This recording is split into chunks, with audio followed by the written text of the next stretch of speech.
So it's the end of 2021, and I found a really great exercise routine and rhythm this year that I want to share with you. Before I do that, let me give you a little bit of backstory. One thing is that in the last 5 years, I had two children. So I had one vaginal delivery and one cesarean. So my core and pelvis area has been through a lot in the last 5 years, and that's something that really factors in to my decisions about exercise. Another thing that really influences my choices around exercise is the fact that I do have a very full life with running my business, taking care of kids, being a wife, being an active member in my community. So I during the earlier part of my career, I've been a fitness professional for 17 years. During the earlier part of my career, I spent a lot of my day exercising, but in these days of life, as a 39-year-old with two kids and a business, I don't really want to devote my whole day to exercising. I want to get it done. And so, as you're going to see, some of my practices are actually quite simple and short, and they get the job done for me. So here's a gist of my weekly rhythm. And when you're trying to come up with your own rhythm, I just want to say that it doesn't really matter your age or your gender or if you have kids or don't have kids or where you live in the world. What really matters is to consider the limitations and the needs of your body, to think about what you like doing, what your interests are, and to look at your time and your schedule and how you want to manage your day and how you want to balance it. So here is how I do mine. And then when I'm done sharing that, I'll leave you with a few questions that you can try to come up with a routine that works for you.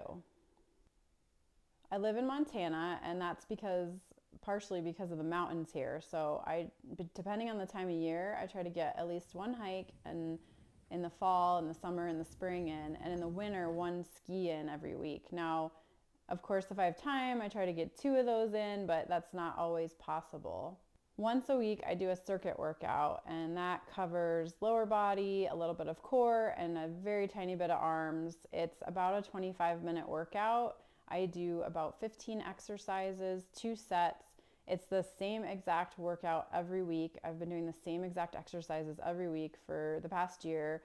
And while variety is the spice of life, I really enjoy just knowing what exercises I need to do, getting them done, and moving on with my day. And I want to share one thing with you.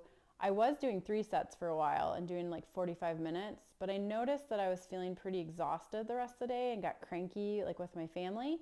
So I backed it down to 2 sets, and I feel so much better. And so that is something to think about when you're planning your routines, is to pay attention to how you feel the rest of the day. And of course, there's always an adjustment period when you're incorporating a new routine, but if you've been doing it for a few weeks and you're feeling cranky or tired afterward, then it may be a sign to back down a little bit. A lot of us work out either too little or too much.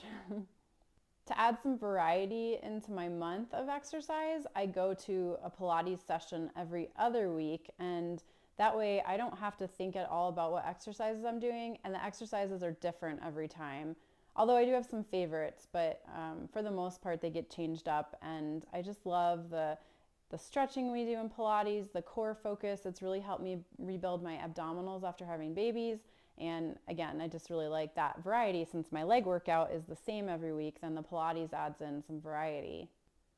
Once a week, I go for about a 25-minute jog. And if you had told me that I would be jogging in the winter, I would have told you I was crazy, but I actually really like jogging in the winter. It's pretty easy to jog on snow, actually. And I have these spikes I put on my sneakers if I ever need them, if it's icy, but that's rarely actually the case here. So yeah, I do about a 25-minute jog every week, and it's maybe more of a fast-paced walk to some. They might call it a power walk, but it is a different cadence for me, and it feels really good to my body. So I do that every week, and again, I keep it short. If I go much above 30 minutes, then my day gets kind of crammed and my body just doesn't feel as good. And that's one of the biggest differences these days for me, is that I have a lot of things I want to do in a day, and exercise is not one that I want to take up a lot of time.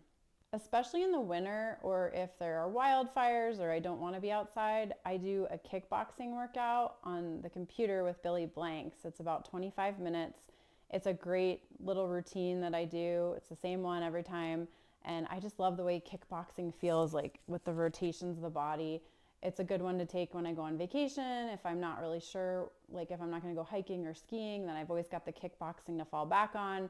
Or if I'm not able to get to a Pilates session, then it's another great thing to fall back on. It does stretch my body and move it in different ways than my typical leg workout does.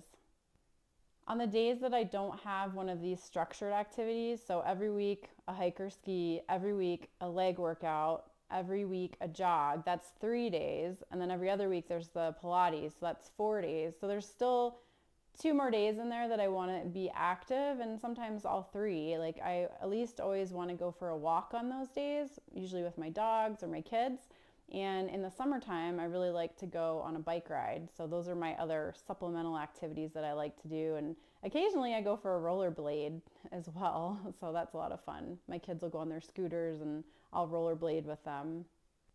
And so when you're considering what kind of workout plan you want to have, I recommend a plan, because I know for me over the last 2 decades, the years that I've had some kind of plan, like it's been really helpful for me, because then I don't have to think about what I'm doing during the week, and it saves energy that way, because it's like I already know I need to jog one day, I need to do my leg workout one day, and I like to have a little flexibility, so I decide when the week is coming what's going to be on which day, and some of that plays into the weather, so I will pick the nicest day to go for my hike or my jog or my ski, and then I'll use the other days to do the indoor workouts, which sometimes I do my leg circuit outside. But so that way there is a little bit of flexibility. So if you like to have some more flexibility in your routine, you can structure it that way. So it's like I need to do X, Y, and Z in the week, and then I can pick the days. But some people really need the days picked out too. Monday is always jogging, Tuesday is always the leg workout, Wednesday is always going to be a hike, whatever that may be. I do want to share with you that I always take 3 to 5 days off at the end of my hormone cycle, because my body is tired. It's doing extra work to release what was not used. And I found that when I take those days off, I have more energy going back into the next cycle, and I'm ready to get back to exercise. I used to be afraid that if I took a break, I wouldn't want to get back into it. But what I found is that when I take that break, then I'm like excited to get back into it. And so when you're considering your routines, think about balance. How much time during your week can you devote to exercise? How much time would feel good to your body? And what kind of activities do you like to do? And how can you pair activities that you enjoy with your exercise? So we're always trying to balance everything. You can also think about repetition. So that idea of having the routine, it gives you more energy to think about other things when it's already set up, and when you have an exercise schedule, it's the same thing. I'd love to know what your exercise routine is. Please share it with me in the comments. If you found this video helpful, like it and share it with your friends, and you can subscribe to my channel to keep up with what I'm doing with anatomy and sleep science and working on my manuscript. I'll see you soon.